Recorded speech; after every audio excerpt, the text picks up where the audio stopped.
আসসালামু আলাইকুম ভিউয়ার্স, আশা করি আপনারা সবাই ভালো আছেন। আল্লাহ তাআলার অশেষ রহমতে আমিও ভালো আছি।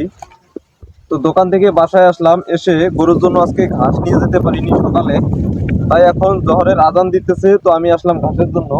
তো ভাবলাম যে আপনাদের ঘাসের জমিটা একটু দেখাই, অনেকদিন থেকে এই ঘাসের জমির ভিডিও দেওয়া হয় না। তো এই যে দেখতে পাচ্ছেন আমার পিছনে ঘাসগুলো, যখন এই ঘাসগুলো ছোট ছিল তখন আমি আপনাদের একটি ভিডিও দিয়েছিলাম, এবং আমার জমিতে প্রচুর পরিমাণে পানি ছিল, পানির কারণে ঘাসগুলো লাল হয়ে গিয়েছিল, কিছু ছত্রাক লেগেছিল ঘাসে। তো আমি ছত্রাকনাশক স্প্রে করেছিলাম, এবং এই জমিটাতে কিছু ইউরিয়া, ডিএপি এবং জিপ সার যেটা আছে সেই জিপ সারটা আমি বেশি দিয়েছিলাম। জিপ সার বেশি দেওয়ার ফলে দেখেন কত সুন্দর পাতা হয়েছে, আর ঘাসগুলো দেখেন এখন আমার থেকেও লম্বা হয়ে গেছে, আর একটা করে থোপ দেখেন কত সুন্দর হয়েছে। তো আমার এই ঘাসগুলো কিন্তু পুরাতন থোপ থেকেই হইতেছে। আমি এই ঘাসটা গত 2 বছর আগে লাগিয়েছিলাম, নতুন করে এবার ভাঙতে চেয়েছিলাম ঘাসটা, তো যে কোনো কারণবশত ভাঙা হয়নি। তো এখন যেহেতু আবার সামনে শীতকাল আসতেছে, এই শীতকাল যখন আসবে তখন এই ঘাসগুলো আমি আবার ভেঙে নতুন করে জমিতে চাষ দেব, এবং এতে কিছু জৈব সার তারপরে গোবর ছিটিয়ে দিয়ে এই ঘাসগুলো নতুন করে লাগিয়ে দেব। তো এই যে দেখতে পাচ্ছেন, এই দেখেন নিচে কত অবাঞ্ছিত আগাছা, এই আগাছাগুলো কিন্তু বৃষ্টির কারণেই হয়েছিল। তো এবার আমার জমিটা একটু নিড়ানিও একটু কম দিয়েছি, তো আজকে আমি মানুষ নিয়েছি, তিনি মূলত আমার এই ঘাসের জমিটা প্রতিবার নিড়ানি দিয়ে দেয়। তো এই যে দেখেন ঘাসগুলো নিড়াইতেছে। আপনারা অনেকেই বলেন যে ভাই আপনার ঘাস কেন এত ভালো হয়, বৃষ্টির দিনে আমাদের ঘাসই থাকে না জমিতে, গরুকে খাওয়াইতে পারি না, তো আপনার জমির ঘাস এত বড় বড় বা এত ভালো কেমনে হয়? তো এই যে দেখতে পাচ্ছেন এই ঘাসের জমিতে কিন্তু প্রচুর পরিশ্রম করা লাগে। এই দেখেন ঘাসের মধ্যে কত অবাঞ্ছিত আগাছা হয়েছে, সেই আগাছাগুলো কিন্তু সুন্দরভাবে নিড়ানি দেওয়া হচ্ছে। এই আগাছাগুলো যদি নিড়ানি না দেওয়া হয়, তাহলে এই অবস্থায় যদি আমি এই জমিটাতে সার দিয়ে দেই, তাহলে এই অবাঞ্ছিত আগাছাগুলোই এই সারগুলো খেয়ে ফেলবে। আর এই যে নেপিয়ার ঘাসগুলো, এই নেপিয়ার ঘাসগুলো কিন্তু পরিমাণ মতো সার খেতে পারবে না, এবং ঘাসগুলো বড় হবে না, মোটাও হবে না। এই কারণেই মূলত অবাঞ্ছিত আগাছাগুলো আমি নিড়ানি দেই প্রতিবার ঘাস কাটার পরে।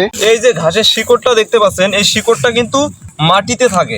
এই শিকড়টা যদি মাটিতে থাকে, তাহলে এই যে ঘাসের কুশিটা দেখতে পাচ্ছেন, এই ঘাসের কুশিটা কিন্তু অনেক মোটা মোটা হয়, এবং অনেকগুলো কুশি দেয় একটি করে এই যে ঘাসের কাটিং থেকে।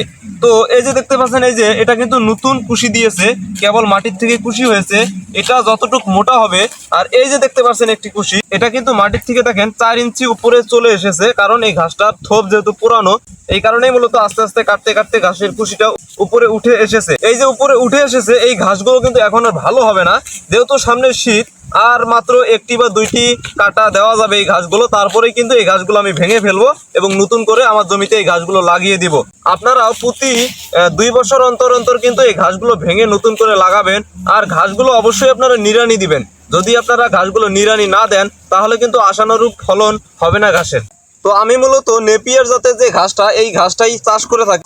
আর এই যে দেখতে পাচ্ছেন লাল পাকচং যে ঘাসটা, এটা মূলত আমি চারা করার জন্যই এখানে লাগিয়েছি। আরো ওইদিকে 2টি থোপ আছে ঘাসের, এটা কিন্তু আমি লাগিয়েছি দেখার জন্য যে এই নেপিয়ার ঘাসটা যেরকম ফলন হয়, আর এই লাল পাকচং ঘাসটা যদি ফলন ভালো হয়, থোপগুলো যদি বড় হয়, ঘাসগুলো যদি লম্বা লম্বা হয়, তাহলে কিন্তু কিছু জায়গাতে এই লাল পাকচংটা আমি লাগাবো। এই লক্ষ্যেই মূলত এখানে বীজ বা পুলি যেটাই বলেন সেটা করার লক্ষ্যেই এই ঘাসগুলো আমি এখানে লাগিয়েছি। তো বন্ধুরা, ঘাস যদি আপনারা লাগান, তাহলে অবশ্যই কিন্তু ঘাসের পরিচর্যা আপনাদের করতে হবে। ঘাসের সঠিক পরিচর্যা যদি আপনারা না করেন, তাহলে কিন্তু ঘাসের আশানুরূপ যে ফলন, সেই ফলনটা আপনারা পাবেন না। তো আশা করছি ভিডিওটি ভালো লাগবে। যদি ভিডিওটি ভালো লাগে, তাহলে অবশ্যই লাইক, কমেন্ট, শেয়ার করে দিবেন। আজ এই পর্যন্তই। আল্লাহ হাফেজ।